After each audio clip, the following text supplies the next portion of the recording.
Wolfpack, what is going on? It's your boy, the Wolf of Roto Street, rotostreetjournal.com. We breed and feed fantasy wolves. And as you can see, I am joined by two absolute legends, two of the biggest guests you can have, two of the finest bell cows in the fantasy industry from the stacked weapons cabinet over at FantasyPoints.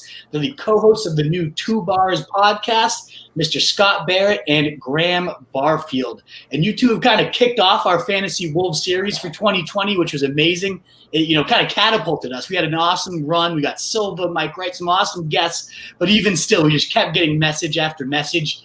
Is Scott coming back? Is Graham coming back? Those were the, are you going to talk to those guys again? And so we got them both together. I'm thrilled. It's going to be incredible to have you guys on. Welcome back. Barrett, how you doing, my man? I'm doing good. Thanks for having me back on. Always happy to be on this show. Always have a good time on this show. And you brought my sidekick along with me, the Robin to my Batman. No. Let's be very clear. I'm Jordan. You're Pippin. Let's be very clear about that. Very I love clear. it. Pippin was an unsung hero, man. They went deep in the playoffs that year he sat out. It's definitely not a slight towards you because Pippin was the second best player in the game when he was balling, especially the late 90s, man. All right, I'm Scotty Pimpin. How about that? I love it. And if you guys can already tell, these two have incredible chemistry. If you've not checked out the Two Bars podcast, some great early episodes to start that one off. It's a fantastic show. And I'm just thrilled to have you guys on. And to preview what we're going to talk about here, we're going to go over some of the most important questions for fantasy football, as well as some of the great game theory that's coming out over on FantasyPoints, the bell cow or bust, the Bestball notebooks, your guys, all that great stuff you guys are pumping out. We'll preview a bunch of that. It's just incredible, though, what FantasyPoints has been doing. I subbed as soon as it went behind the paywall, and it's been the best money I could have spent, even on just the series you guys do alone, but then Greg Kosel's film, John Hanson's draft plan. You guys just have such a ridiculous cast. So anybody tuned in that has not checked out FantasyPoints, you're doing yourself a disservice. You guys are unbelievable. So thanks again for coming on, gentlemen. I really appreciate it. You got it, man. Happy to do it. And the first thing, though, before we get into some of those FantasyPoints articles, all the rage today, Alvin Kamara, holding out right now with the contract, potentially being traded. All this stuff is going on, and drafts are happening. This is the peak of the season. So I'll start with you, Scott. Should we be worried at all? Should we be reacting if we have a draft coming up? Or what are your thoughts on the Kamara situation? So this is definitely news that you need to pay attention to, that, okay, maybe it's worth bumping one guy up, 9 spots or so and bumping the other guy down maybe 1 spot. Really, I think, at the end of the day, it's a running back who doesn't have a lot of leverage. Would the Saints trade Alvin Kamara? I think probably not. Sean Payton surprised us trading away Jimmy Graham when no one thought that would happen amidst, a contract that got held up in negotiations. But ultimately, I think, this is just par for the course. Alvin Kamara says he wants this amount of money, won't budge. So they're like, all right, well, wink, wink, nudge, nudge. We'll seek we'll entertain trade offers. But at the end of the day, I don't think this really means anything. Isn't really changing my strategy whatsoever. We'll talk about this in bell cow or bust, but I think, we naturally undervalue pure handcuffs with RB1 upside, like a Latavius Murray, like a Tony Pollard, like an Alexander Madison, and overvalue running backs that don't have that sort of upside, but do have more immediate value, like low-end RB2 value, which, by the way, is worth nothing. But I'm thinking along the lines of like a Tariq Cohen or a James White, when they're even in a best case scenario, they don't really provide too much value to your starting lineup. So Latavius Murray is a guy I actually don't have a lot of exposure to, but a guy I've hyped up quite a bit this offseason.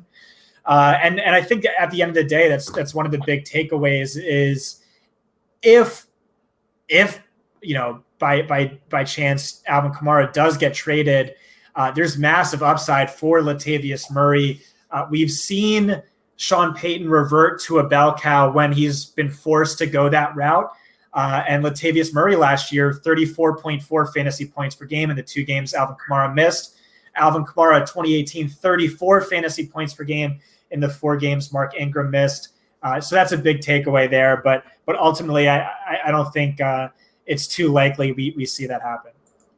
Yeah, I mean, great points. If it did happen, it would be ridiculous for Latavius Murray, but you're not overly worried. Graham, do you feel similarly, or do you have any different leanings here with the Kamara situation?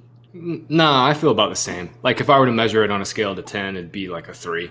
I mean, the Saints are all in. They've been all in for the last couple of years trying to get a ring with Breeze. He's 41 now. They paid Taysom Hill like over $20 million this offseason, which just looks egregiously bad now that they don't have the cap space to give Kamara the money he wants. There was a report came out from Charles Robinson of Yahoo earlier today. He said, they're looking, Kamara wants 16 mil a year, which is about what McCaffrey got. They're closer to the Saints are closer to like 12 to 13. I mean, it's a pretty big gap, but at the end of the day, I think they'll get this done. I know this could lead to a whole running backs don't matter discussion, but like Alvin Kamara is like one of the few running backs because of what he provides as a receiver in terms of his flexibility, not only in efficiency, not only as just a running back naturally catching balls out of the backfield, but all the things they do with him to move him out wide. I'd be really surprised if they didn't figure something out. I would still take Kamara at 4 or 5 right now if I had the opportunity, and I'd be shocked if the Saints didn't try to give them the money that Kamara wants. I mean, we've just seen it with the Saints, especially. The salary cap doesn't matter. It just doesn't matter. Like it's a figment of our imagination. This is just totally funny money.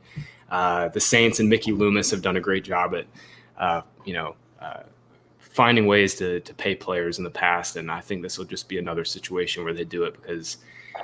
Kamara is a big piece of what they do, and that offense runs through Michael Thomas first and then Kamara second. Like I said, I'd be shocked if they didn't get it done. And especially with Breeze on that twilight, the back 9 of his career here, you got to think they do everything they can.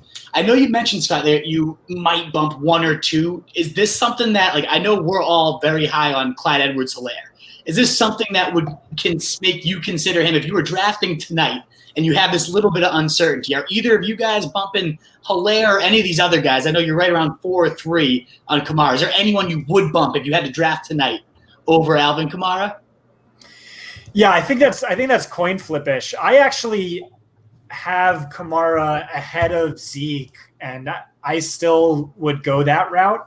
And then it's very coin flippish. Clyde Edwards-Helaire versus Kamara. I mean, some verified account, who knows if he's legitimate or not, says the Chiefs have interest in bringing Leonard Fournette on board, which it makes no sense, and it's not Andy Reid at all, and it would piss me off to no end. But hey, I don't know. Hey, Andy Reid likes good running backs. Andy Reid likes. That's good not his backs, type. man. Yeah, no. Right. Exactly. Let's hope he likes them enough to avoid this Fournette. That would be just the worst possible bomb right in draft season to drop there. I would hate that. And as you kind of alluded to, Scott, one of your biggest articles, one of the best pieces I've read was the anatomy of the What's that? You deserve credit for this, because I've done this article for 3 or 4 years now. And this is finally the year where it gained steam and entered the mainstream. But you were on board. You were one of the first earliest adopters for the bell cow or bust phenomenon 2 years ago. 100%. I've always been bell cow or bust, and just having a brilliant fantasy mind like yourself.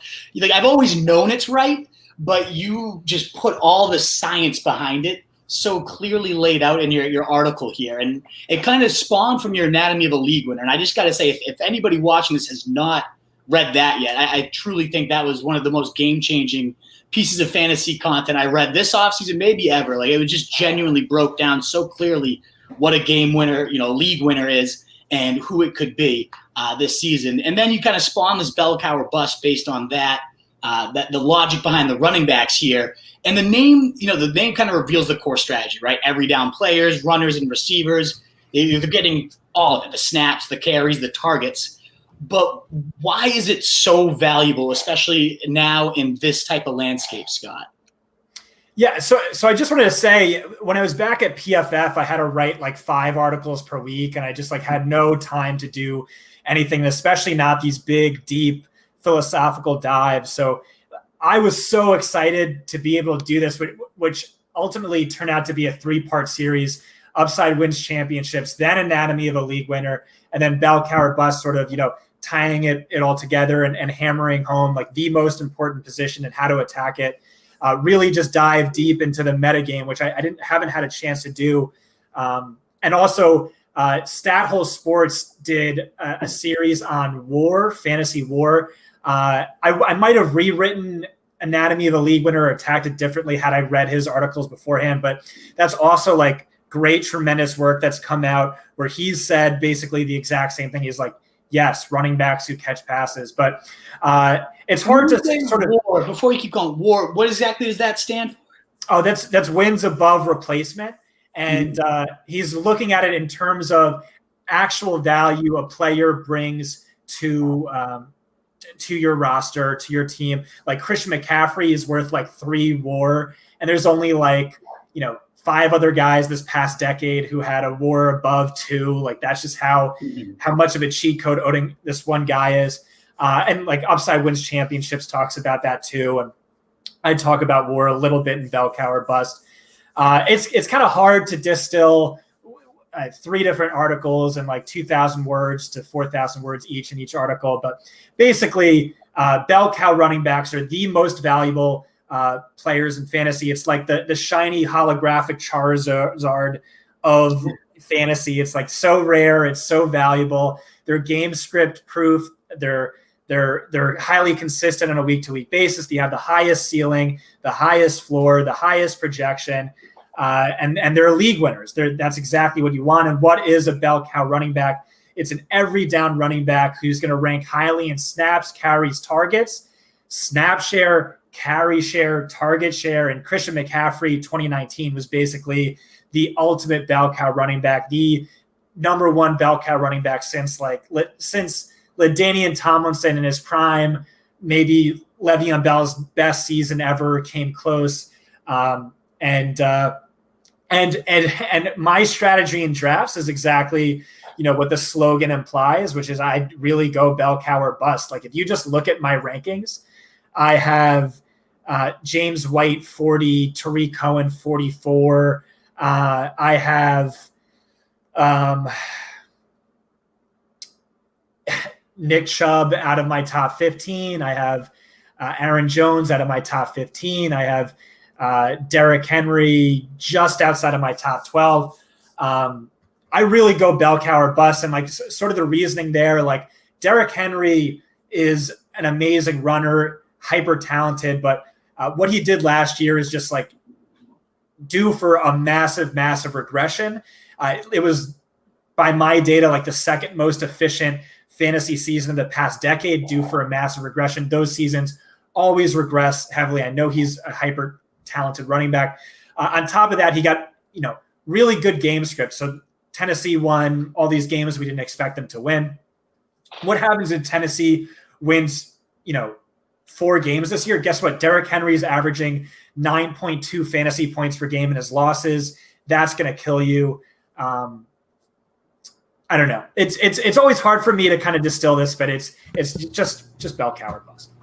Absolutely. Do you, Grant, and it makes all perfect sense going after those guys. Are you in the same boat, Graham, where you're like just hammering them early? Are there receivers or anything else you work in? Are you as extreme about it as Scott is, or what's your kind of philosophy with this whole bell cow or bust theory? Yeah. So in general, I'm with Scott that I want running backs that don't come off the field in passing situations. I mean, I think that's really my whole strategy is like, I don't really want the backs that come off the field, but I take it a little bit differently. I build teams. I try to think of every team as kind of like a different, it's just like a different challenge, every draft slot provides, different ways the draft is going to flow. And I'm never going to go into a draft saying, hey, I don't want James White or Tariq Cohen on my teams, because there's certain instances where White and Cohen make a lot of sense as like an RB3 in PPR leagues to kind of give yourself a floor. If you draft J.K. Dobbins, for example, it might make a lot of sense to get a James White to kind of help you build up a floor early in the year where we're not so sure about J.K. Dobbins' usage. So I do take a little bit of a different angle from that aspect, but I do agree with Scott's overall point that, like in general, James White and Tariq Cohen are never going to win you your league. Like they're strictly just floor plays, but I do think there is specific team builds where they can help you. I have a totally different take on Derrick Henry, though. Like he's my RB5. I just think this dude is so safe. His rushing floor is so safe. Scott, the Titans are not going to win 4 games, man. Like that is such a low range of outcomes. Like their win total is 8. I think they win 9 or 10. Their defense is pretty good again. They're bringing back their entire secondary. Their pass rush scares me, but this team is rolling back basically 10 of their 11 starters on offense. They're having to replace Jack Conklin. I don't think that'll be that big of a deal. Conklin's a really good run blocker, but the point is Henry's volume is so safe. Like Darianson Evans is not going to steal any goal line work from Henry whatsoever. Last year, the Titans had they gave the ball to Derrick Henry 16 out of 16 times when they got inside the 10-yard line.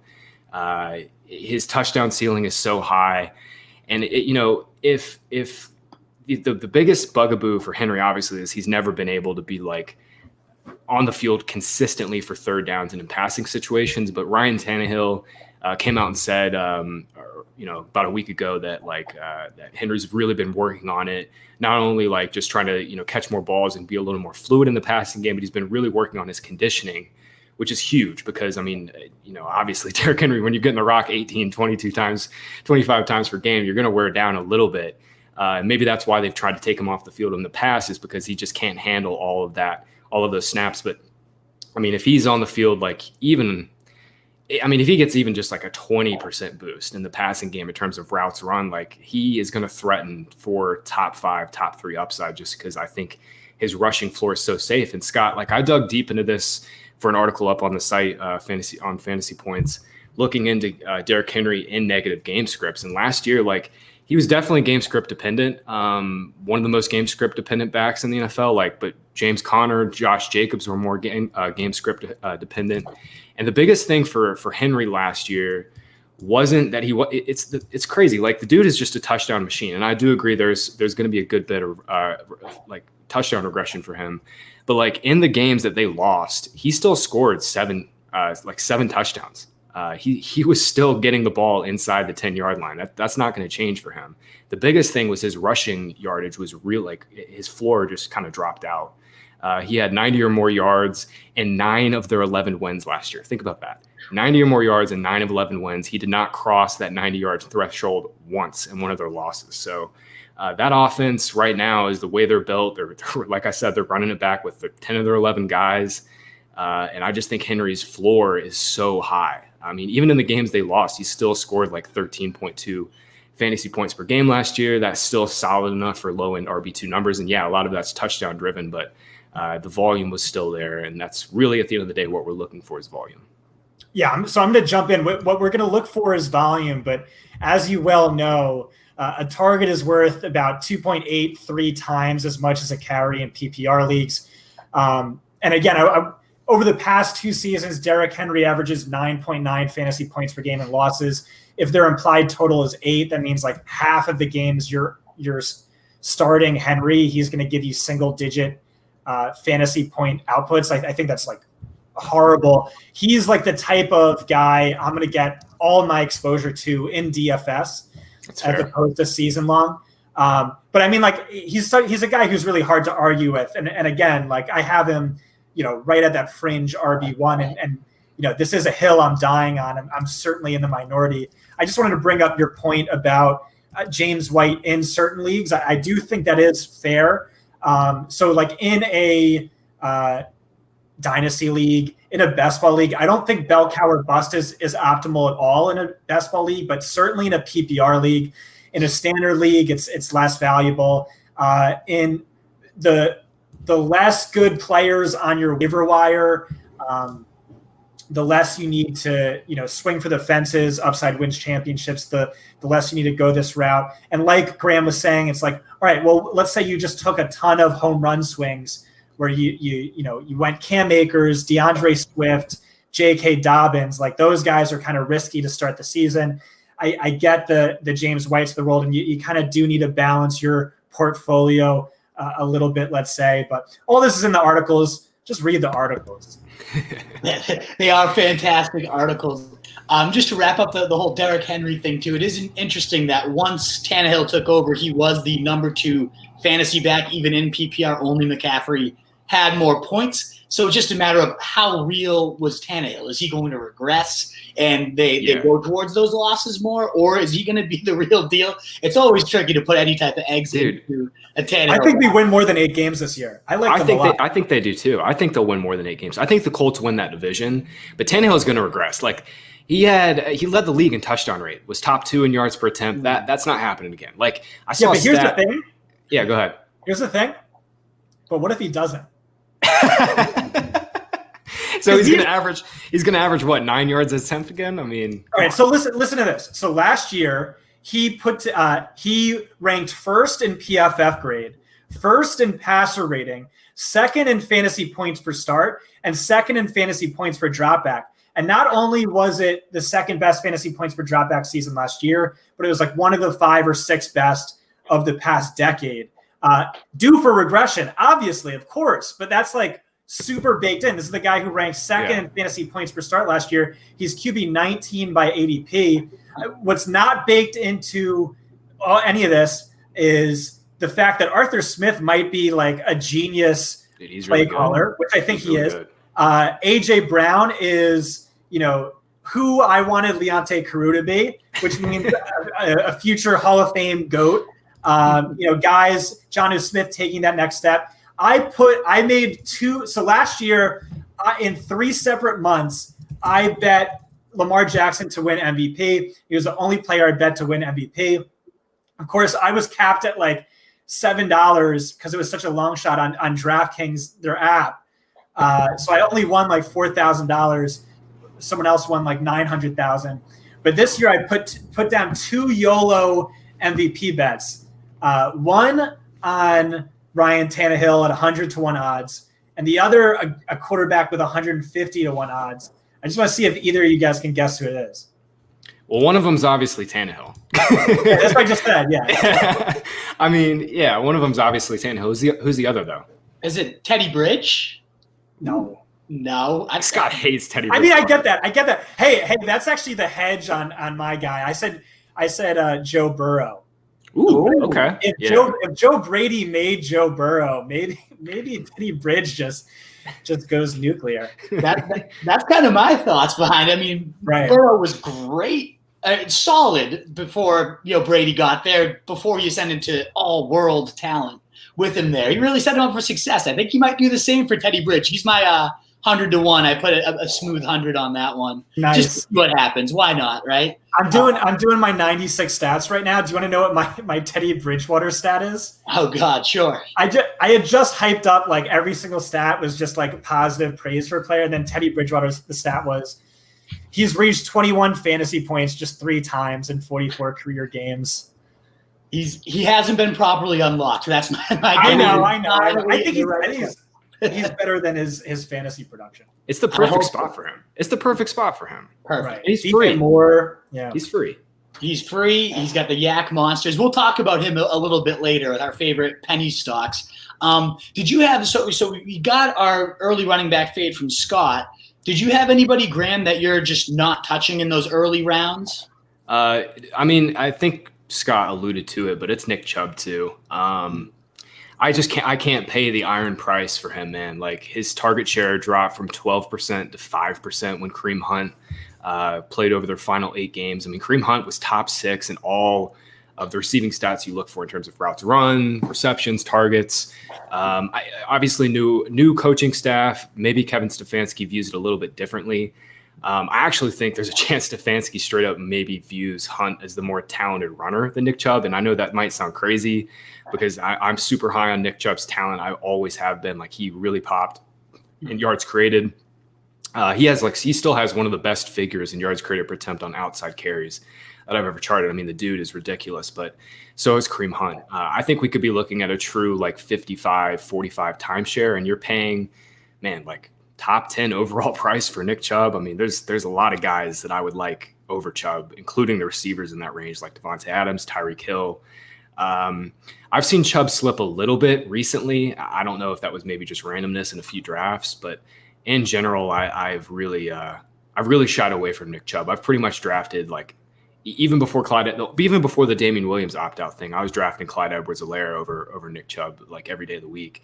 I pretty much have not taken Chubb over Mixon or Drake or Eckler or any of those guys once, and I don't really plan to. I even like Josh Jacobs like a lot more than Chubb this year, just because I think their rushing floors are pretty similar. And in fact, I actually think Jacobs' rushing floor might be even better. So yeah, Chubb has been a big fade for me, and maybe I'll look like an idiot for this because he could seriously just go nuts in the Browns scheme, especially now that they have two good tackles between Conklin and Wills. I mean, Jedrick Wills was like one of the best picks that in the draft this past year. But yeah, I just think Hunt is going to push for some early down work because he's just that good, and we know what the receiver, what kind of receiver Hunt is, and like Scott's been saying, man, like these targets are 2 to 3 times more valuable than a carry, and Chubb might see his carries dip, and he's definitely not going to see the ball a ton in the passing game.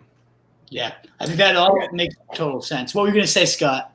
Yeah, there's just like once you go bell cow or bust, like you don't look back and you just stare at ADP, and there's some guys who just jut out and make absolutely no sense whatsoever. I think Chubb is easily one of the worst picks in drafts. Kareem Hunt outscored him in 6 of 8 games last year when he came back from the suspension.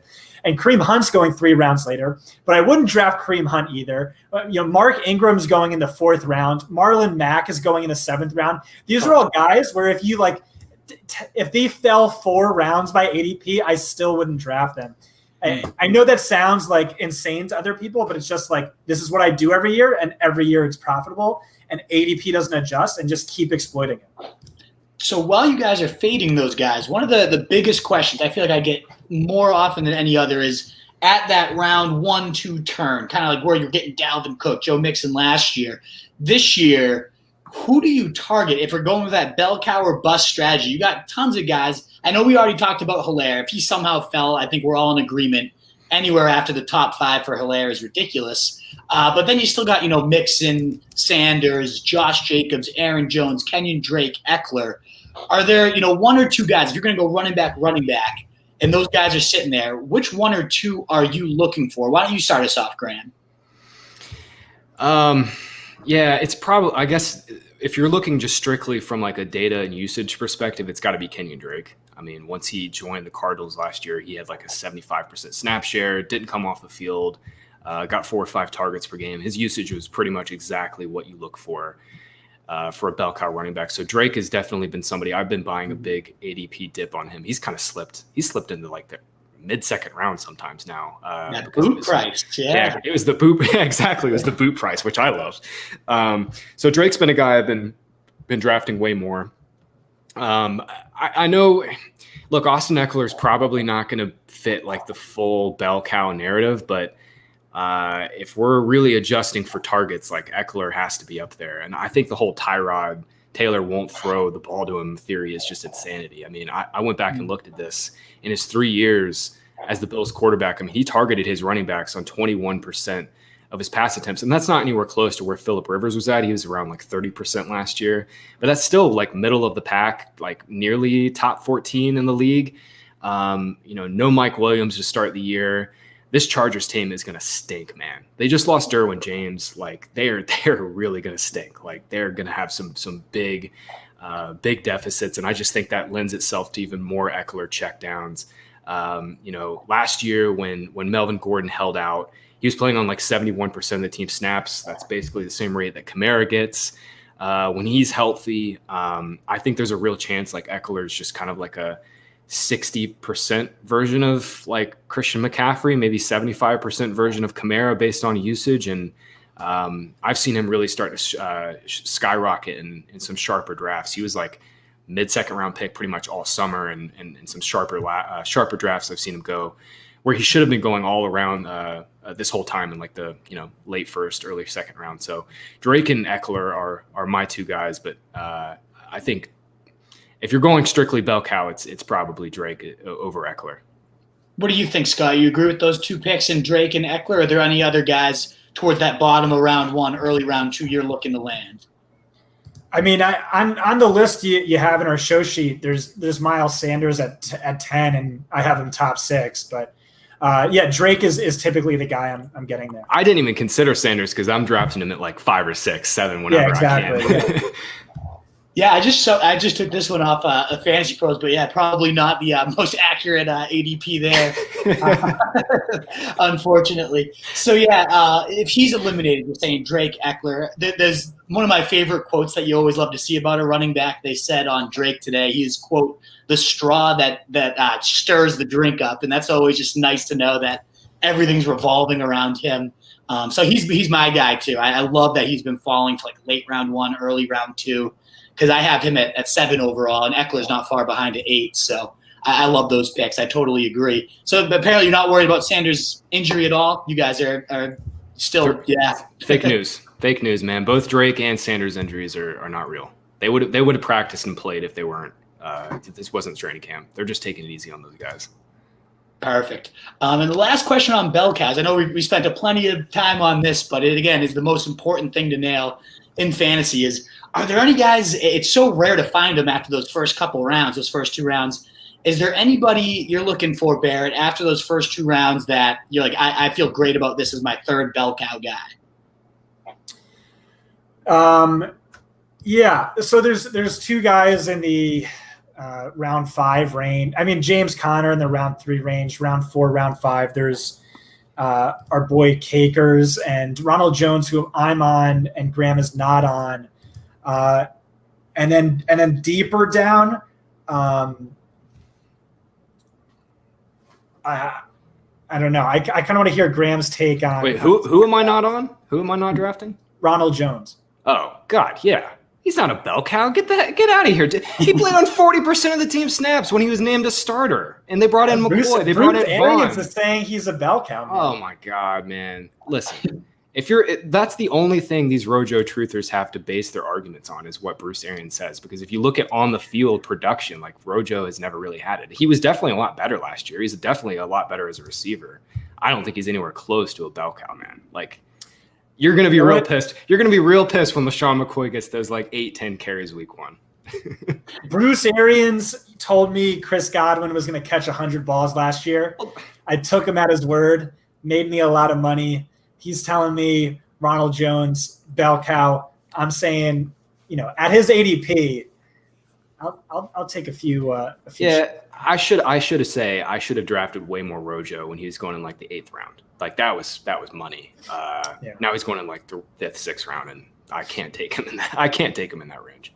Yeah, I find myself only landing him if that group of wide receivers like Marquise Brown sometimes fall to late 5, 6, and he's going in the Rojo range. To me, it's no way. It's a no-brainer there. Yeah. But I see the narrative. I mean, that offense should be one of the top in football, and I do think I personally lean that Shady McCoy is going to be grossly involved, better pass protector. It's going to take one Rojo drop, and you see Arians the hothead just to the bench the rest of the day. I mean, this is what Arians does, though. I mean, he called Peyton Barber his starter in like week 1, week 2. Then Barber blew a pass protection assignment. He got benched. Rojo did the same thing. He got called. He had a great game. I think it was against Seattle. Got called the starter. Came back the next week and blew a pass protection assignment and got benched. I mean, the Bucs don't have a starter. Like Rojo will be the lead. He will lead that team in carries. He'll probably lead the running backs and targets, but I just don't know how valuable that is. Yeah. Moving to the next series that you guys have been crushing over there, and Graham, you've been the lead on the Bestball stuff. You've been doing kind of positional notebooks on every single one. I love it. You look over like the stickiest stats for each position, which guys to target on which rounds, how many guys of a certain position to take. It's been super helpful, especially as I get more and more involved with Underdog and DraftKings and all these new sites out there. So I don't want to give away every single takeaway because it's such great stuff. But if you had, 1 or 2 key lessons from all the research you did on these best ball notebooks, what would it be? Yeah, I think in general, in best ball leagues, you're typically a lot of the articles or a lot of the analysis that you'll get is like, oh, just pick the best players. And like that, okay, obviously. I mean, you want to be right on the right players, but I think roster construction, after digging deeper, roster construction is just as big of an edge. I see so many times certain players will take, 4 quarterbacks, 4 tight ends that only take 5 receivers. Like just knowing which positions that you need and where to allocate those positions is just as big of an edge. I mean, you're not only trying to beat 11 other people, you're trying to beat the game. You only have 20 roster spots on Underdog. NFFC, same thing, 20 roster spots. There's some teams. Underdog's 18 roster spots. NFFC's 20, but DK's 20. So just like knowing where to spend on certain positions, like you almost always want to have like 8 receivers. Like you want to at least have 7 on NFFC, but like Underdog, DK, you want to have at least 8 wide receivers because you got to start 3 every week. You typically want to have one of those guys in the flex spots in most drafts because running back is just, running back just dies after round 4, round 5. I mean, it's just total landmines in that range. So I think digging deeper into it and like learning more about roster construction, I think it's been that's probably been the biggest takeaway for me is just knowing that like you gotta load up on receivers, and it almost doesn't even really matter like where you take them. I mean, as long as you're not taking 6 receivers in your final 8 picks, in best ball leagues, it's definitely you got to load up on the wideouts, and really 2 quarterback, 2 tight end is typically the way I've been building most of my teams. And that in terms of win rate, that's where the money's at, is to go 2 quarterback, 2 tight end at those onesie positions. Just hope you don't get injuries and just load up on receivers. What about you, Scott? You take a similar approach to your roster construction when you do the best ball stuff? The only thing I'll say with best ball is, basically I treat it like almost the exact opposite way I treat a typical draft. For one thing, we tend to overvalue quarterbacks in 1 QB start sit leagues and undervalue quarterbacks in best ball leagues. And the same thing's true for bell cows, where a 0 RB strategy, like honestly, might be optimal in best ball, but in a start sit league, it's very suboptimal. Real quick, that's what I wanted to add too. The only time I'm ever drafting Dak or Kyler or Deshaun or really any of those guys is in best ball, because their weekly consistency and the floor that they give you at the position, not only relative to the rest of the position, but just in general in terms of roster construction, in terms of safety, where they go off the board. I mean, Dak, Kyler, they're 6th, 7th round picks on NFFC, 6th, 7th round picks in Underdog leagues. Like you get into that range, you're typically looking at like the boom bust wide receiver 3s. You're looking at the boom bust RB 3s like Raheem Mostert. Like, I mean, in terms of safety and what they give you relative to a replacement level at the position, like that's where I've been taking them. Like I would never take Dak or Kyler in the 6th round of a typical redraft league. So that's like a big difference in terms of strategy that I take too. They're especially valuable in the DraftKings best ball too, because it's just like the highest scoring position and the most week to week volatile. So really grabbing like 3 good starters with that 3-point bonus for 300 yards is going to go a long way for you. But like in a typical 1 QB league, like I don't care about quarterbacks unless it's Lamar. Unless it's Lamar last year. Yeah. Exactly, Lamar, and that's why we're having you back on, because you called him on this show. You called him everywhere, but we got some real good league winners out of you last year. Is there any particular players, before we move on to the burning questions here, is there any high-owned players that you're just like seeing yourself own pretty much every single best ball draft? Why don't you start us off, Graham? Yeah, man. So before the Damian Williams news, Clyde Edwards-Helaire was my most drafted player. I had him on like 50% of my teams. It's come way down now because he's top 6. But Edwards-Helaire, I had a lot of Rager, so that news stung. Those are my two top drafted guys pretty much, which is weird. I never am super all in on rookies, but I just love the price on both of those guys relative to their upside. But now I think Allen Robinson is probably my highest owned wide receiver. I have to look, but I have been taking him every single time I can get him in the third round. I mean, it's the same thing he had last year. I mean, was top 5 in targets, top 5 in target share, just, consistently getting 20, 25% of the team's targets.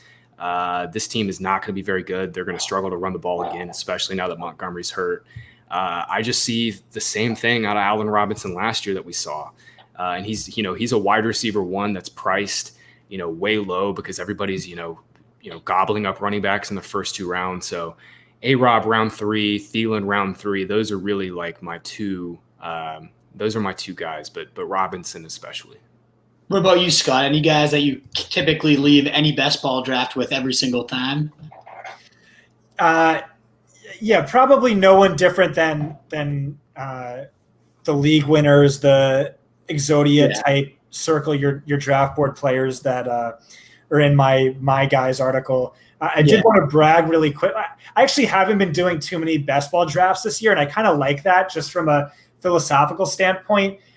I don't know that I would have written upside wins championships if it weren't for me like 2 years ago or 3 years ago getting hammered in start sit because I had drafted 115 best ball leagues where I crushed best ball, but then I sucked in my start sit because I went for safety a little bit too much. I didn't go for upside. I grabbed like the ADP values, which aren't going to win you your league. They might in a best ball, or they will in a best ball, but not in a start sit. I did want to say in the MFL 10 of Death, legendary expert best ball league, which I won last year.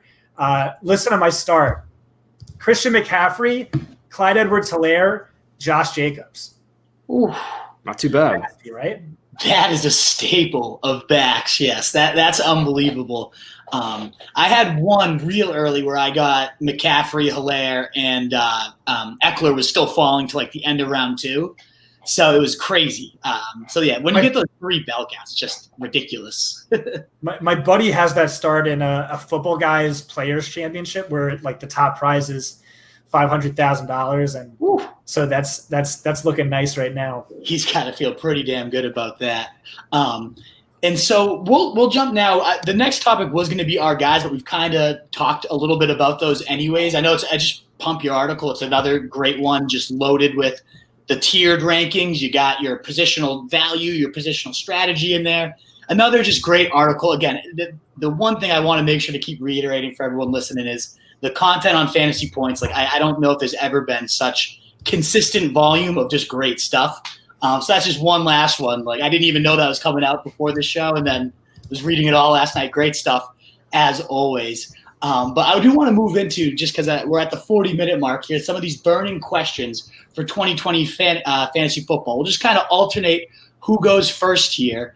And we're going to start with the fantasy market camp check. Who has risen, who's fallen, all that. We'll start with the risers. Who do you consider the biggest fantasy riser since training camp started? Graham, why don't you take this one away to start? Biggest riser. Man.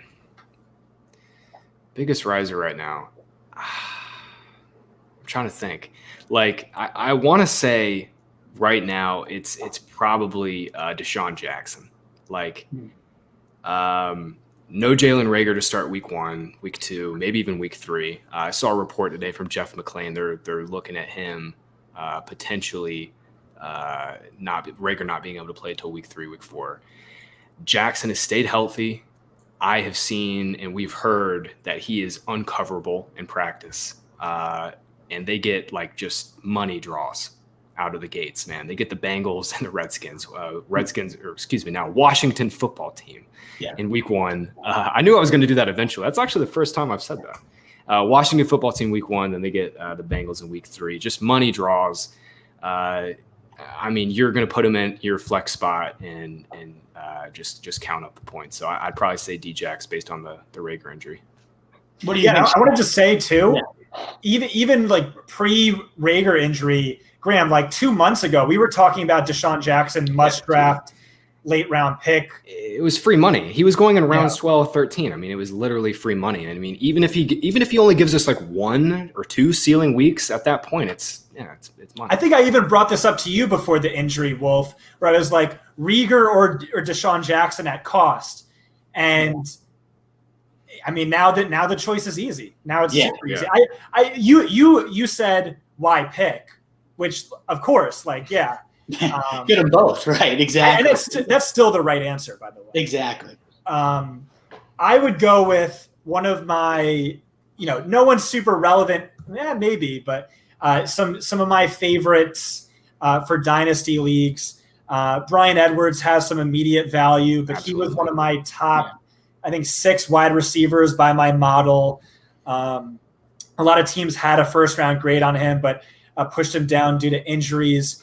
Harrison Bryant was my number 1 tight end by my model. He fell in the draft, but absolutely crushing camp. And Quintez Cephas is another one. On team 40-yard dash is massively overvalued to the point where looking at it might be a negative even for NFL teams. And he's just a stud. Don't worry about his 40-yard dash time. And he might be the number 1 guy in camp this year. Very interesting names. The 2 I would toss out for running backs particularly, who I didn't really have even in my top 200 that are now inside my top 100, are both Damian Harris and Jerick McKinnon. Oh, right. I love both those guys. Weren't really – I obviously knew who they were, but they weren't hugely on the radar. And now it's looking like Harris is going to be the number 1 for the Pats, which comes with some very genuine – we saw with Blunt like a couple of years ago. Look, Eric Blunt had 16 touchdowns and was a double-digit round pick. So I mean, this isn't the same offense, but yeah.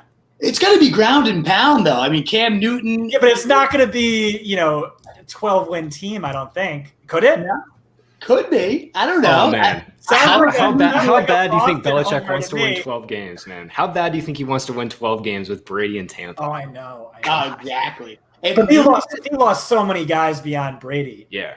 I don't know. Their defense is shaky. I mean, they have a really good secondary still, but losing Hightower was massive. Yeah, that was a tough opt-out. I know. I'm a delusional Pats fan. I still think they could get it. I'm impressed with how good – the one thing I will say is the marriage between Belichick and Newton, everything has been glowing so far. I read this. I mean, Belichick, he had his whole monologue about how much he's loved Cam last night, about how big of a competitor he is, how quickly he's picked up everything they're throwing on him. What they do week 1 and week 2, I can't wait to see what this offense looks like in terms of who they play, their personnel, all of that, because there are so many mysteries on this team. Edelman's really the only non-mystery, I guess, in terms of. I think Belichick was more effusive in praise towards Cam Newton than he ever was.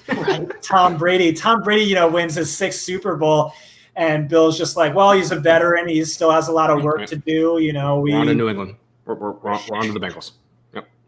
Exactly. It's showing Belichick adjusting the style. Maybe he knows he has a guy that needs that ego pumped a little bit here with. Maybe he just hated Tom. Yeah, that's the real of it. But yeah, he wants to stick it to Tom too, for sure. So I think the offense is going to move it. At least they're going to try to control it, and that's why I like Damian Harris. If he's that true number 1, we'll see if he exits camp that way. But I really like him, and then McKinnon, obviously the receiving upside if he can just lock down that 3rd down role, which all reports suggest he's en route to doing it.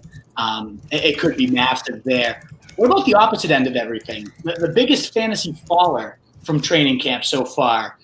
Barrett, you got a clear-cut faller that you just were kind of into and now you're just off your radar type of thing? Or anybody that you think's a big faller from camp? I don't know. I got to be honest with you. I'm not really good off the cuff. No one's really coming to mind. I know Jay Sternberger was one of your guys, Graham. He's had a real quiet camp. I was gonna say Sternberger for sure. Keyshawn Vaughn. He was on obviously was on the COVID list. So he was super behind from the get-go. So was Sternberger too, actually. Both were on the COVID list, but I mean Vaughn has been completely dead. Anthony McFarland's another good one too. I have literally not seen a single blurb about McFarland from any of the Steelers beat writers. I have no idea how he's been in camp. So the biggest ones though for me are the biggest one for sure is Vaughn. I mean, it sounds like he might open their year as their number 4 behind even Ogunbowale. So Vaughn is the pretty easy answer. Yeah, that was my pick too. I mean, obviously Fournette as well with the release. That's low-hanging fruit, though, man. We can't kick a man while he's down. Exactly. But less low-hanging fruit, one that I wrote about today, and I don't know if you guys will agree or not, because I used to love this guy. And it's not that he's fallen off my board, but Melvin Gordon was somebody I was targeting in round 3, wanted him every single time as that third bell cow if I could get him.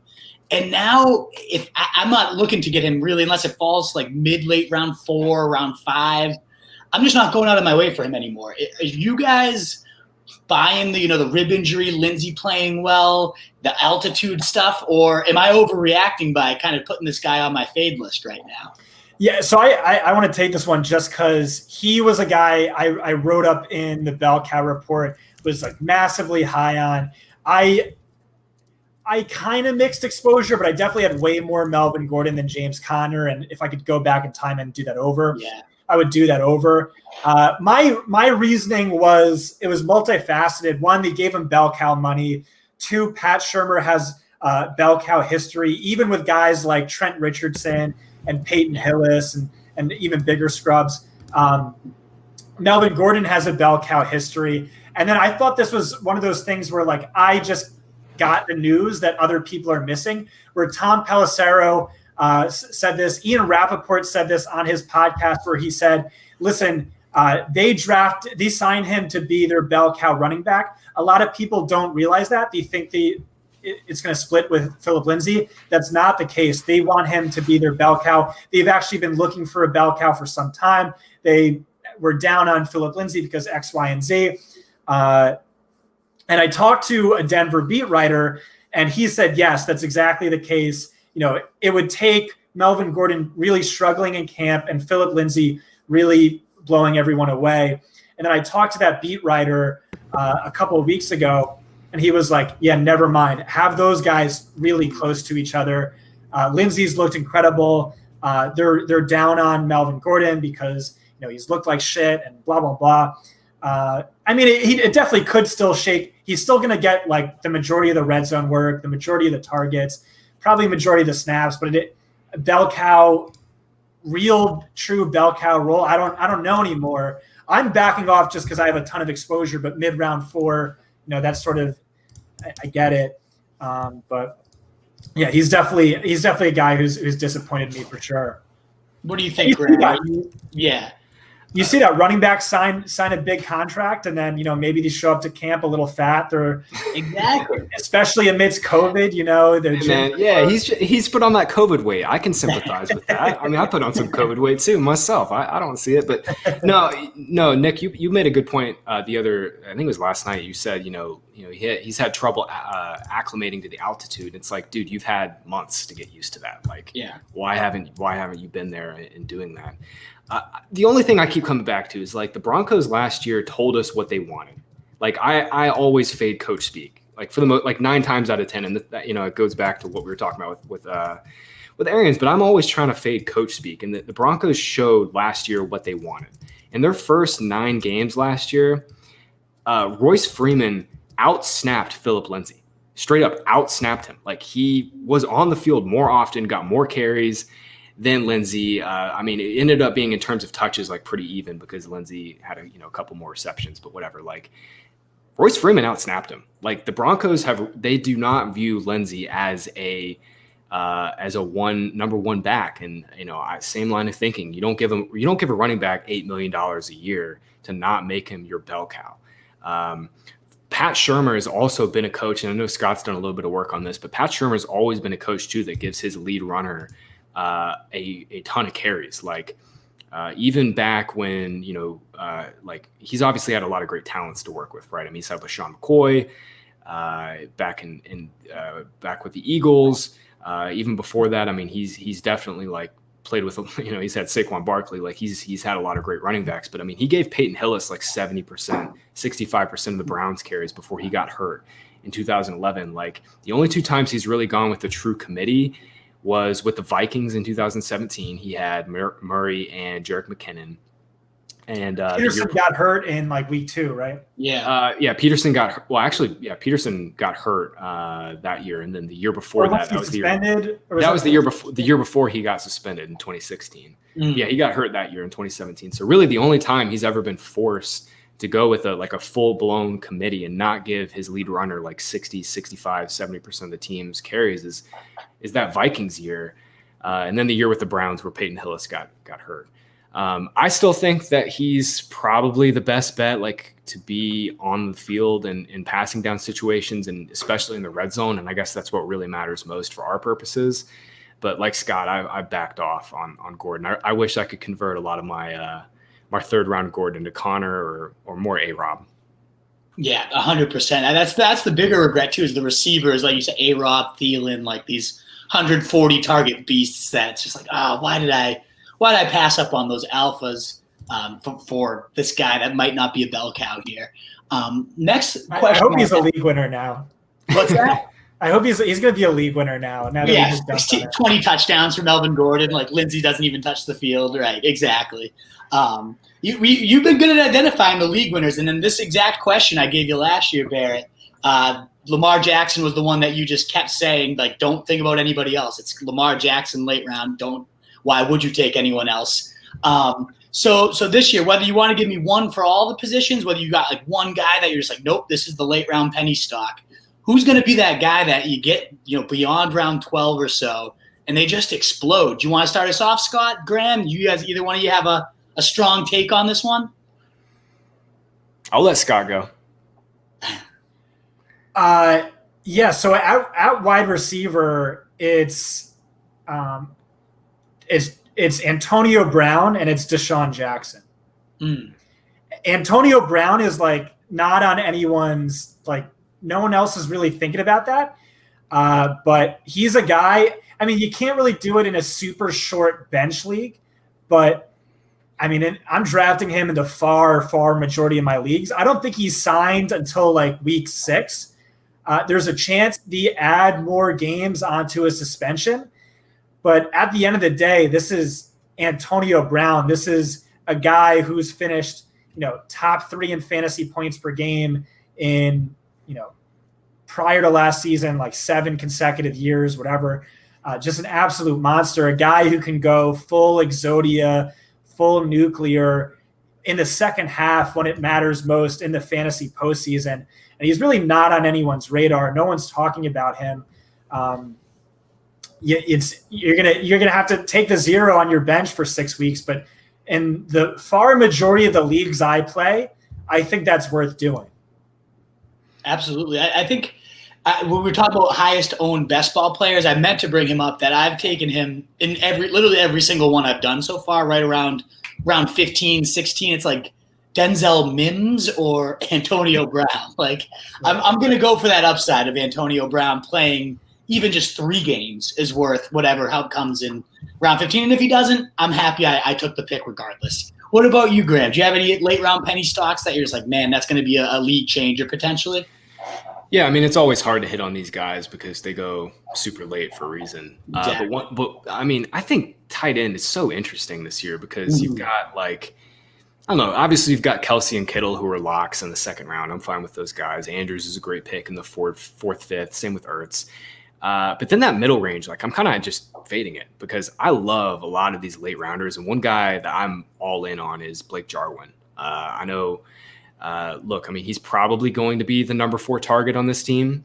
But at tight end, if we can get our tight ends to like a 15, 18% target share, which is around the range where I have Jarwin projected for, the Cowboys are going to throw 600 times. That's an easy bet to make that he'll get to 80, 90 targets. Obviously, the Jason Witten stat, he had 83 targets last year. He finishes as the tight end 11 in fantasy points per game. Like, what's going to happen when Jarwin sees those targets and is just way more efficient on them? You mentioned earlier that I looked into some sticky stats for fantasy. Like yards per route run is by far the GOAT efficiency stat for receivers and tight ends. And Jarwin, over the last 2 years, is top 15 in that stat. Like, I mean, it's basically all the big hitters that you want. Kittle, Kelsey, smash that stat. Jarwin's up there with those guys. I like Jarwin a lot late. One more too that I'm really wishing I had way more of is Chris Herndon. And it's just simple. It's just volume. I mean, the Jets, they're going to have to throw a ton this year. The receivers are all banged up. They're all hurt. Denzel Mims hasn't even practiced yet, really. Brashad Perriman's not been able to come back. He apparently has some knee swelling or whatever. There's a real chance Herndon easily walks into 90 targets this year. And him and Sam Darnold had an amazing connection in their rookie seasons. So Herndon and Jarwin, I think, are the two late round guys that I've been drafting most this year. 100%. My guys, I've always said, is Teddy Bridgewater, as you guys know. Keep going to the grave on that one. That's my guy. Gonna get him in every single late round draft. He is my most drafted quarterback in best ball, just because he's free. I mean, he was a 16th, 17th round pick. Everybody loves DJ Moore, Curtis Samuel, all their receivers and stuff, but nobody likes Teddy Bridgewater. It doesn't make any sense. Exactly, and it's so easy to create stacks with him. Curtis, like you said, Ian Thomas late, especially if I get the God-given pick number 1 and get Christian McCaffrey, it's a no-brainer. Stack him with. I know. It's so funny you say that because every time I had the 101 in May, I was like, okay, locking in McCaffrey, and I'm going to take Bridgewater in round 16 because it's free money. Exactly. It's too easy. What about overpriced? A player that you just, no matter what, are not landing because you just do not see the fantasy value aligning with the price tag you have to pay. Is there anybody that comes immediately to mind for you, Scott? Yeah, really, it's all the top, 7, 8 quarterbacks by ADP. It's all of the non-bell cows being drafted among the bell cows. Those are the big ones. What about you, Graham? I mean, yeah, you already gave us some of those, the Chubbs, for you, yeah. Henry, those early QBs as well. What about you, Graham? Yeah, so I have literally zero Fournette. I was just straight up fading him. I mean, nice. The other two guys were Gurley and Bell. I cannot click Le'Veon Bell's name over pretty much any of the receivers that go in even the 4th, 5th round range. I can't take Bell over Terry McLaurin. I can't take him over Robert Woods. I just won't do it. I still at the end of the day, yes, we want volume. Yes, we want all of that, but Bell and Gurley just have massive bust potential. And the only reason the prices just never made sense to me. Those guys were always late 4th, early 5th rounders to me.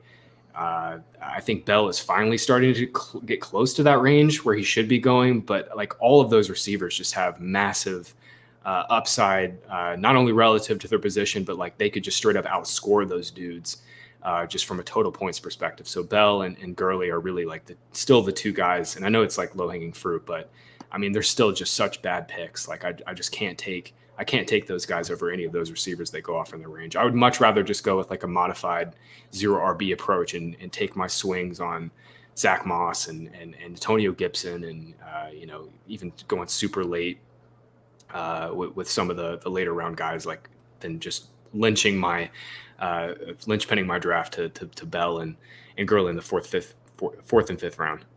Absolutely. And similar to the volume just doesn't really matter. In certain cases, David Montgomery's the guy for me. I know it's a little bit lower hanging now that he got hurt. I was already 30 spots lower than the ECR on him. We saw what he could do with 260 touches, and it was horrendous. Why do we need to go back in because he's getting them again?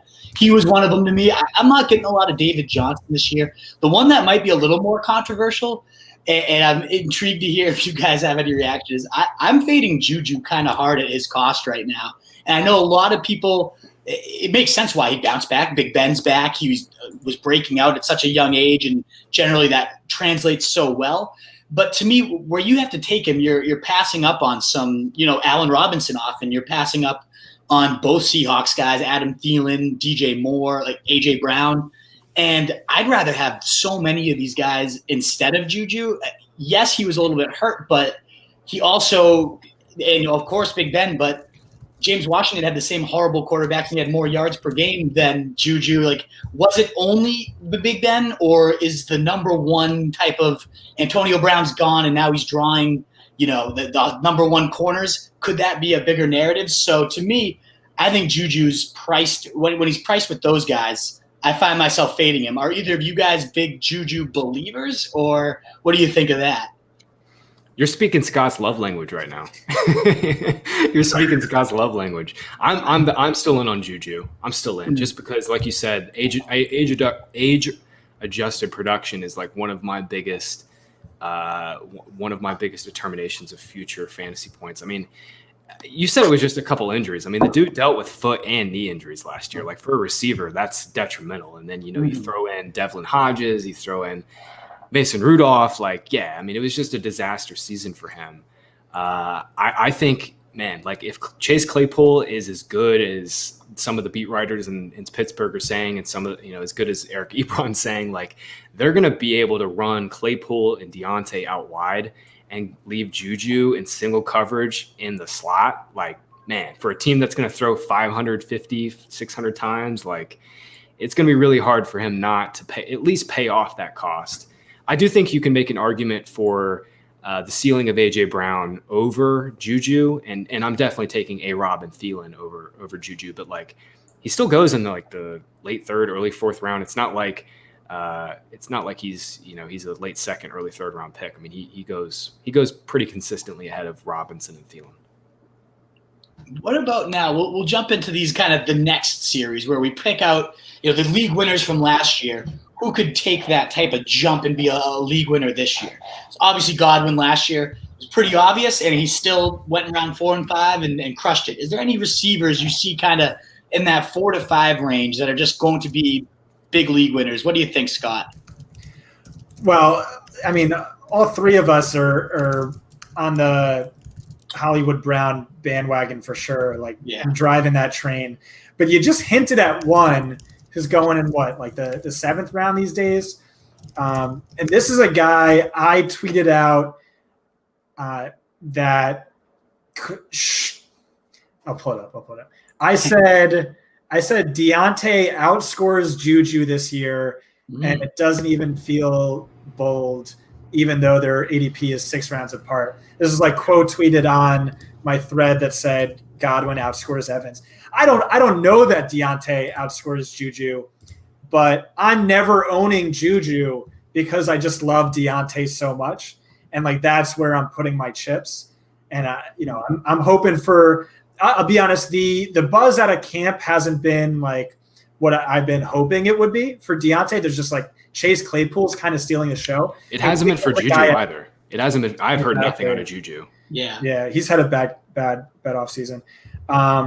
Also, by the way, another guy I should have said before, a lot of guys are hurt. A lot of guys are and might be hurt or like secretly hurt. Chris Godwin's one of those guys. I think Mike Evans outscores Godwin easily this year, especially with all the multiple tight end sets kicking Godwin out of the slot. But yeah, I love Deontay, and Deontay's a guy I'm getting exposure to everywhere. Before we move on to your pick, Graham, I'd love the Mike Evans take, by the way. I flipped those two in my rankings recently. The rapport between Brady and Evans has reportedly just been insanity, like uncoverable every single day. And as you said, we haven't seen anything about Godwin and how he's doing, and other than that he's hurt. So, yeah, I love that switch there. What about you? I don't know where you're at as a Pats fan, but I think Brady is my highest owned quarterback this year. I'm all about it. I can't believe that he falls to around 10, 11 at times when you give him these type of weapons. And then even though everyone's saying his arm is just as strong as it ever was, Gronk saying it's stronger than when Gronk was a rookie, like the guy hasn't lost a step. He's not going to lose a step. And I mean, people doubting Brady are 0 for 47. So let's just not doubt Brady. Exactly. I'm getting him everywhere I can. I absolutely love Tom. What about you, Graham? Who do you have as your kind of like big breakout of those mid-round receivers that are going right now? Yeah, so I had, like Scott, like you guys, I had a bunch of Godwin last year in the 4th round.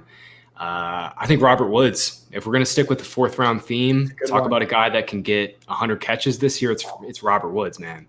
This Rams team, there is so much upside in terms of volume going to Woods. Like, yes, he does not have the touchdown ceiling of, maybe even A.J. Brown or frankly even Terry McLaurin. Maybe he does not have like 9, 10, 11, 12 touchdown upside, but I mean, he's going to it's going to be close for him, man. Like, he is locked in 85 receptions. He could push for 100 just like Godwin did last year. The Rams, in McVay's first 3 years, they won 11, 13, and 9 games. This year, their win total on DK Sportsbook is at 8. That's way behind the Seahawks, way behind the 49ers, obviously, too. There's some real, just overall team-wide regression built in here. And if they find themselves in more negative game scripts, the Rams are going to probably lead the league in pass attempts. Jared Goff last year was second behind only Matt Ryan in pass attempts. I looked into some game script data, and the Rams last year were the number one most pass-heavy team in games they were trailing by three or more points. They were number one in pass rate when they were trailing by 7 or more points. And I mean, if they find themselves in some game scripts this year where they have to throw, like Jared Goff is going to throw 600 plus times, and no Brandon Cooks. They don't really have a clear cut number 3 wide receiver. I think Josh Reynolds is going to play in 11 personnel, but they're going to get Van Jefferson involved. But I mean, really the point is like Robert Woods is going to get fed targets whether or not they're in 3 receiver or 2 receiver sets. He'll always be on the field in those situations. And 4th round for, locking in 85, 90 receptions as your floor wide receiver too, just seems like a no-brainer to me. I mean, it's one of those ones that, just like Godwin last year, it's so obvious. Everybody that knows anything about fantasy is saying it, and his price doesn't change, so keep gobbling it up. And another one that's like that for me is McLaurin. Like, there isn't anybody that's good and smart in this industry that is not in on McLaurin, and yet he remains I've seen him creeping around 4 now, but still sometimes around 5, and it's just you're buying him at his floor. You're buying him at the finish he had last year. And there's so many reasons he should take that step forward. The Washington football team should just throw the ball and just run more plays in general. The 5th lowest amount of plays in the last 20 years last year. Like, that's obviously going to come up. You got Scott Turner coming in who pushed the pace with the Panthers. So all of that, Haskins takes a step forward. Like, at worst, you're getting what you got last year, which is a top 25 receiver. That's what you're paying for him right now. And at best, it's to me a potential top 12 guy, just like Godwin. Like, I don't get how so many people can be in on him, but the price just doesn't change. Him, Woods, there's just a nice – that's, again, why I love hammering the bell cows early too, is because you have so much to fall back on with these wide receivers. We hinted at – we talked at length about, Jarwin and Herndon as some potential next Mark Andrews, Darren Waller style guys. Is there anybody else, Scott, that you would kind of add to this late round breakout? You nailed Andrews on the show last year. So is there anybody you're feeling this year that could be that type of guy? Yeah. So last year, the tier for me was Delaney, Andrews, Waller. Delaney didn't hit. The other 2 certainly did. This year, it's again a 3 tight end tier, and it's Jonnu, Irv, and Herndon for me. And just like, where am I ranking those 3? I don't know. It really changes every other day. Herndon's sort of just obvious, the value.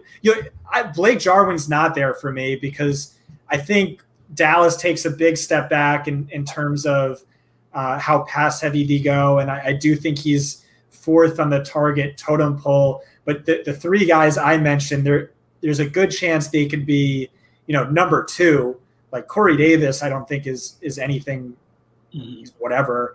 I know they were super run heavy last year, but I think they're going to be more pass heavy this year. He's a freak after the catch, like pretty much the only guy coming close to George Kittle on a per reception basis after the catch.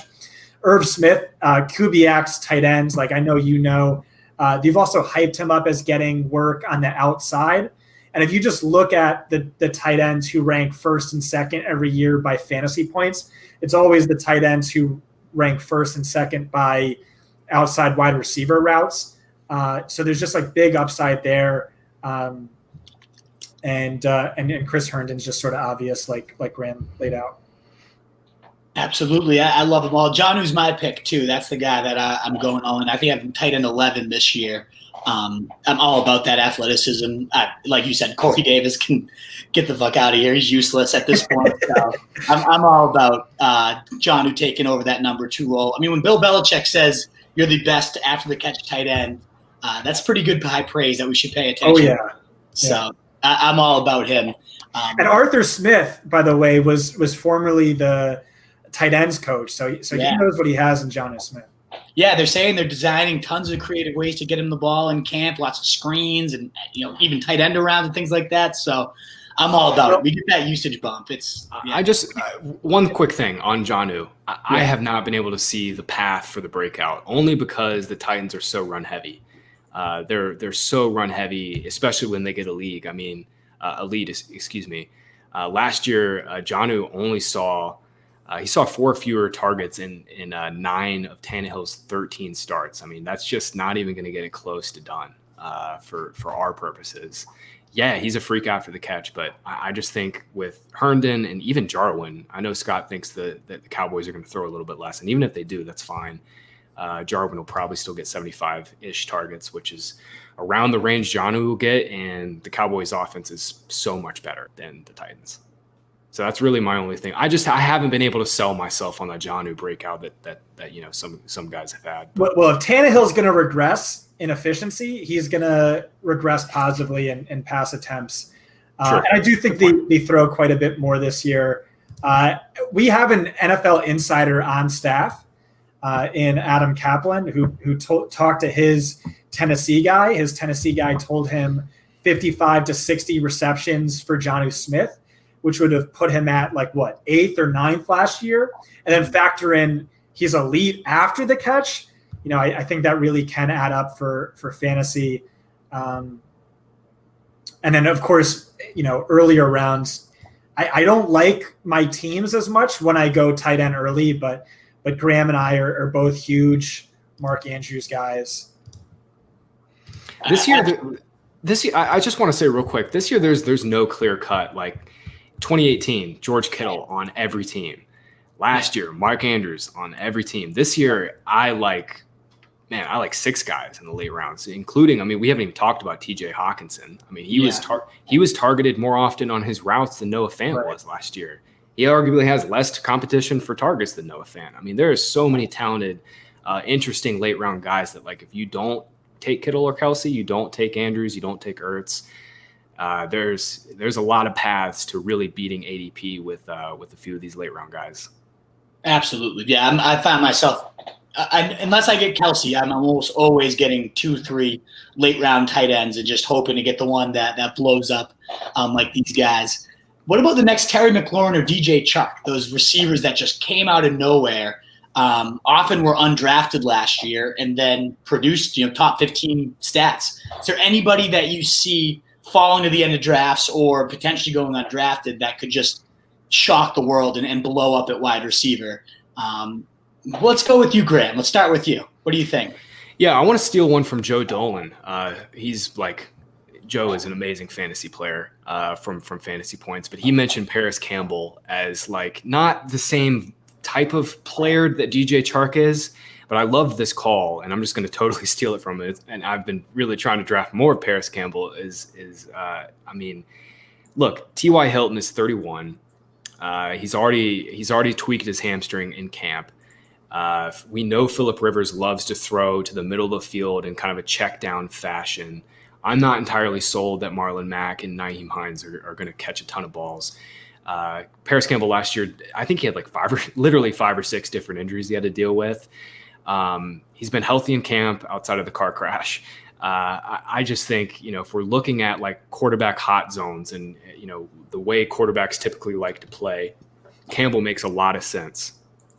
This year, I don't know. I think this year is really hard for late round wide receivers. There's not a lot of just obvious glaring values. But Campbell, to me, I think in terms of volume, could be really interesting for a Colts team that really doesn't have a number 2 target. Jack Doyle has been banged up in camp. Trey Burton just got hurt in a scrimmage last week.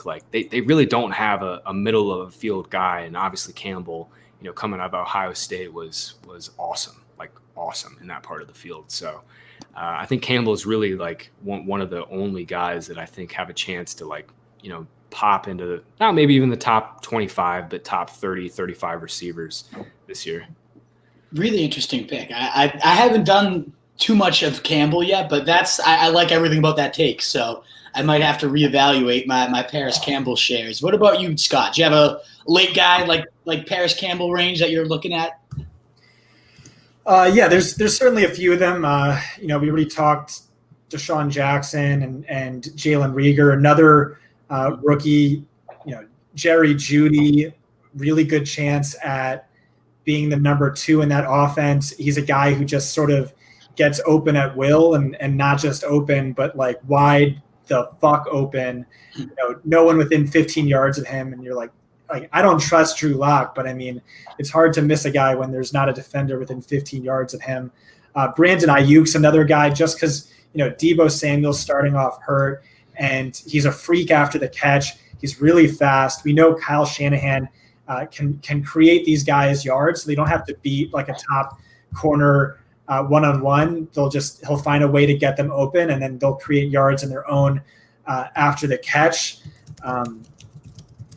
And I mean, one of the most valuable things I do every year is the post-draft press conference analysis, and just listening to Kyle Shanahan rave about Ayuk. It's clear he thinks like already Ayuk is a better talent than Deebo Samuel, which after what Deebo Samuel did last year was kind of crazy. And Preston Williams and Rashad Perriman, those are a few more late round wide receivers. I'm sure there's more. Golden Tate, I guess, but yeah, I tried to go a little deeper. Ayuk was the first one that came. Oh, okay. I tried to go a little deeper. But dude, Shanahan he said they had Ayuk number 1 on their board, and I believe them relative to their offense. Like they're going after all these yak monsters, and Ayuk is just another one. So he said, I'm always going to be honest with you. I had him number 1, just about tied with CeeDee Lamb. That's what he said, which is crazy to me. And he was like, I almost took him at whatever their first pick was, like 12, that they traded down. So when I watched Benjamin, when I charted him for yards created, I seriously, every time I was just always entranced by Ayuk. Like that dude just always was open. And I know it's a different scheme, and they ran a lot of 3 wide stuff at Arizona State, but he got absolutely wide open. Shanahan's going to get him. He's going to get him the rocket space. I love it. Yeah. The only other yak guy, or just an intriguing talent that I want to throw out there, especially with Fournette now gone, is Laviska Shenault. Move around guy, backfield wildcat. He was already potentially their most dangerous red zone weapon. We know Leonard wasn't, but he still got the ball a ton at the stripe despite performing so inefficiently. Like Laviska could realistically become their goal line, like wildcat style guy out of nowhere. Trevor Sycamore, we had on our pod from the Draft Network, I was raving about this guy even before Fournette was gone as their most dangerous red zone weapon. So I really like him going undrafted. I think he could immediately come in. I love Chark. I think Chark's clearly their alpha, but in terms of just their most versatile, dangerous, like move around, just scheme 8 to 10 touches for this guy, no matter what type of guy, I could see Laviska potentially being that. And I know you mentioned Rager, he's not quite the price of the McLaurin and DJ Charks, but I've seen him fall like recently to 14, 15 because of the injury. And to me, there's some interesting parallels to Odell, like his rookie season, where lighting up early camp was everybody's like darling, kind of got hurt and missed those first 4 weeks and nobody really owned him, and then suddenly comes back and lights the world on fire. I wouldn't be shocked. I mean, I know Odell's ridiculous. That's an absurd type of claim, but like the praise that was coming out for Rager before this injury was just ridiculous. Burning Darius Slay every day and over the middle, down deep, fades, doing everything. I don't know. He seems to me like a guy that should not be going where he goes. So I love both those rookies. We're clearly shouting out a bunch of rookies here. It's the year to invest in them late. But yeah, the last. Oh, did you have something, Scott, for that one? No, just a good call. Yeah, cool. The next one we have, and of course, we're looking for lightning to strike 3 times in a row. Probably not going to happen. But if there somehow was another Lamar, another Patty Mahomes, who would it be? Let's start with you, Graham. Yeah, this year's tough. I mean, it's really tough at quarterback. I think between, after Dak and Kyler go off the board, I have a lot of Josh Allen this year, but I don't think he has that type of ceiling. I I guess it's probably Carson Wentz. I mean, in terms of consistency, finishing as a top 12 quarterback, I mean, he's been up there with the elites when he's on the field. I mean, he's been a QB1 for fantasy. I just don't think he has the ceiling of Lamar, obviously, and Mahomes, but in terms of the value he can provide, I guess my answer would be Wentz, but I don't feel as nearly as strongly as I did about Lamar last year, or as even Dak. I mean, if I didn't get Lamar in round 9, round 10, I was taking Dak in round 10, round 11. This year, there's just not a clear-cut guy, but I think if there is anybody that's going to really just beat ADP, it'll be Wentz. But again, he doesn't have the ceiling that those two guys do. What about you, Scott? Do you feel similarly about the position, or is there anybody else you feel like is actually a hammer pick there? Yeah, so in that ADP range, I do like Wentz a lot. I have a ton of Tom Brady, as I said. Mm-hmm. Drew Brees, I think, is actually getting kind of slept on. But in that deeper tier, I mean, there's just like a bunch of guys you can make the argument for. It's Cam Newton. I mean, look at his history. And now he's playing for the Patriots. Like 12 months ago, wouldn't we be taking this guy top 4 at the position, like top 5? Ben Roethlisberger, you could say the exact same thing. Matthew Stafford ranked top 5 by fantasy points per game before his injury. Jared Goff led the league in pass attempts last year. And a year ago, we were saying Sean McVay is the greatest offensive genius like in the history of sport. And now no Todd Gurley, just plodding along on the field. It's going to free up their Tyler Higbee looked like a freak towards the tail end. Baker Mayfield is being drafted as a top 5 fantasy quarterback. He's being drafted outside of the top 15 now. I already told you about Ryan Tannehill and Joe Burrow. I mean, that's the great thing about quarterback is like you take the wrong guy. Who cares? You'll find the right guy off of waivers, or you'll stream the QB7. So it doesn't really matter at the end of the day. Yeah, exactly. And you guys know my guy's Teddy Bridge. We don't need to dive into why again, but that's going to be. What if Los Angeles just lets Tyrod loose?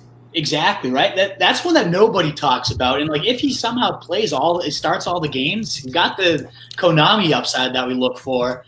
I mean, and Matthew Berry's ride or die this year is Daniel Jones.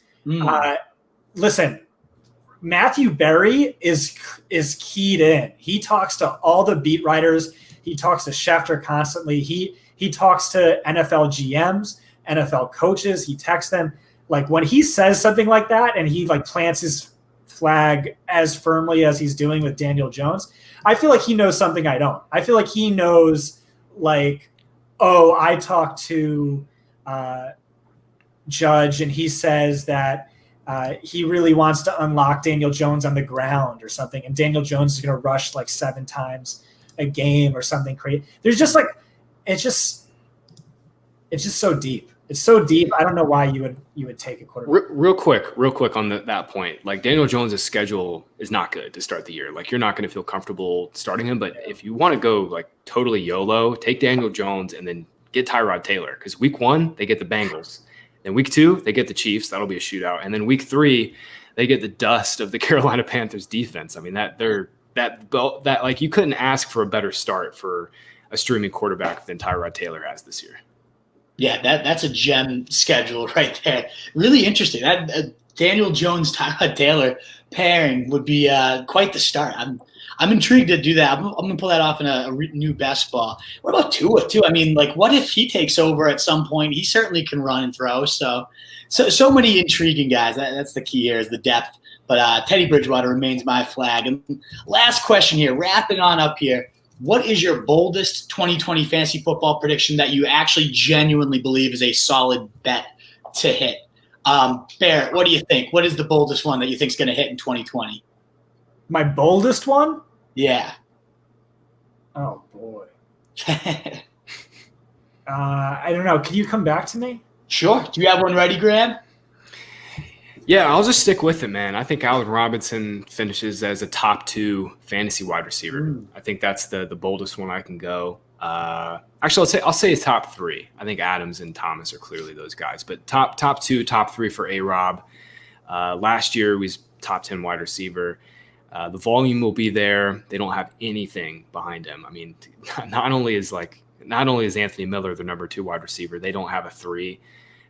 David Montgomery will probably miss the first couple games.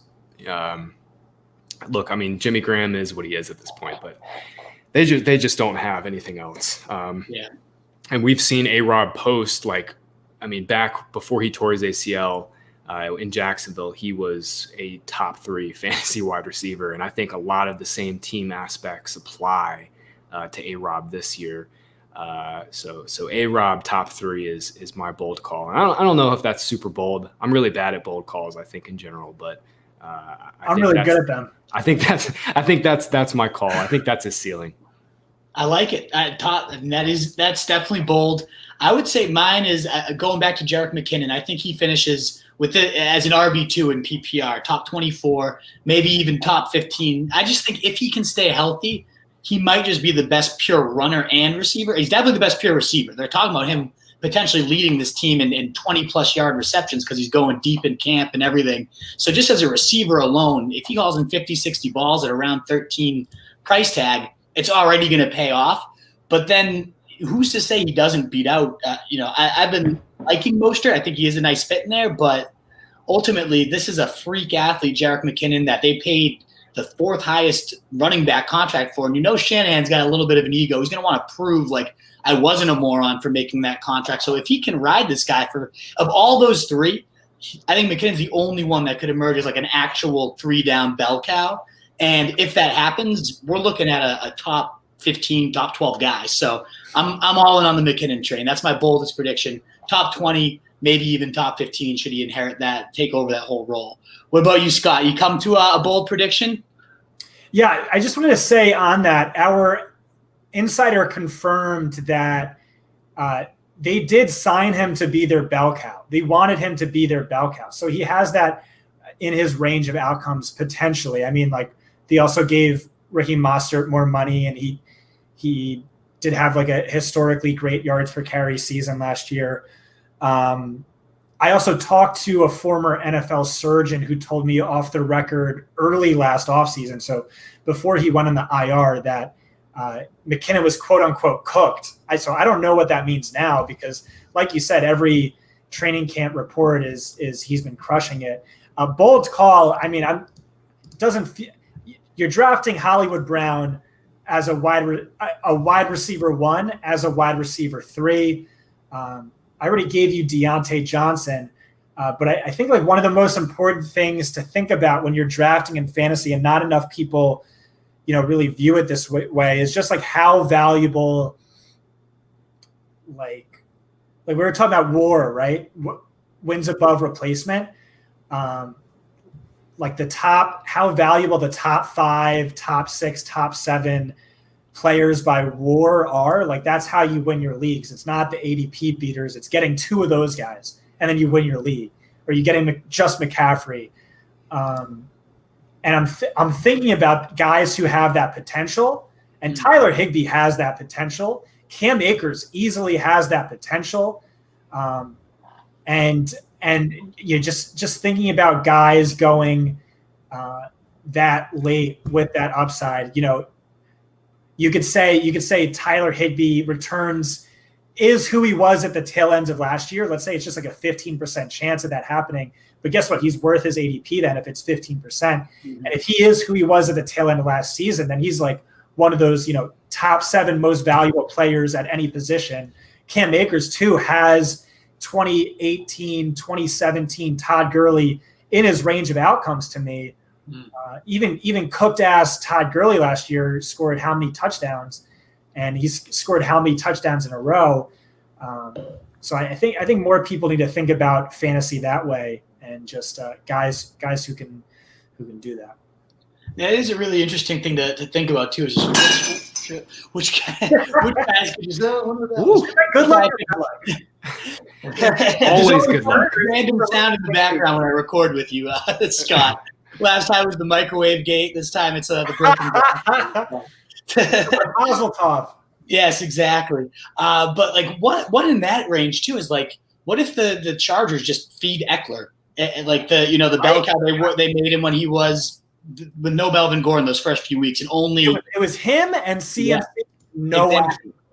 And that's all it comes down. Like, if you read the bell cow report, it's obvious. Like, I struggled with him more than anyone else because I wrote the most words by a landslide. It's just literally, do they give him those missing 9 carries per game that he saw when Melvin Gordon was holding out, and then he took away from him when Melvin Gordon came back? That's what it comes down to at the end of the day. Yeah, exactly. Awesome, gentlemen. Well, guys, this was an absolute pleasure. 90 minutes of football with two of my favorite analysts that I respect more than really any in the game. One of the best sources out there, Fantasy Points. You guys have been so generous with your time, your insight. This was an absolute pleasure. So why don't you just remind our listeners where they can find you and your work? Scott, we'll start with you, then Graham. Where can our listeners connect with you? At Scott Barrett DFB on Twitter, and at www.fantasypoints.com. Yeah, I'm at Scott Barrett DFB on Twitter. Use promo code Barrett10 to subscribe to fantasypoints.com. No, for real, this was great, guys.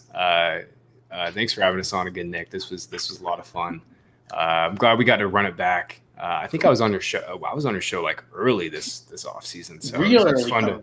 Yeah, it was fun to reconnect, like when everything starts hitting the fan. So appreciate you having us back, man. Thanks so much again for coming on, guys, and thanks for everyone tuned in. Wolf is out.